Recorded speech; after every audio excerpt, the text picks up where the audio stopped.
నిన్న పురపాలక శాఖ మంత్రి నారాయణ గారు తిరుపతిలో విలేకరులతో మాట్లాడుతూ టీడీఆర్ బాండ్లకు సంబంధించి తిరుపతిలో పెద్దగా ఏమీ జరగలేదు అని ప్రకటించినట్టుగా ఈరోజు పత్రికలలో వార్త చూశాను.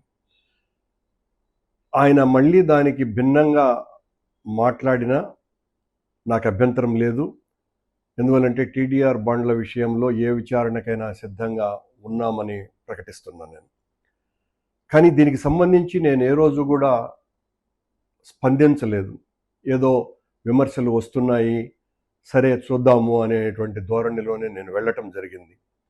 జనరల్గా నా మీద వచ్చేటువంటి విమర్శలకు నేను వెంటనే స్పందించటం కూడా నాకు అలవాటు లేదు. ఇవన్నీ కూడా రాజకీయాలలో చాలా సర్వసాధారణమైనటువంటి విషయాలే కదా అని.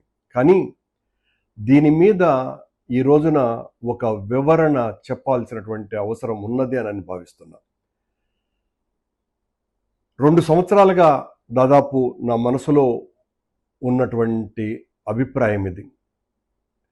గతంలో నేను సీఎంఓలో ఉన్నటువంటి ఒక సీనియర్ అధికారితో కూడా నేను మాట్లాడడం జరిగింది, నేను దీని మీద మాట్లాడతాను అని కూడా. కానీ ఆ రోజున వీలు కాలేదు. ఈ రోజున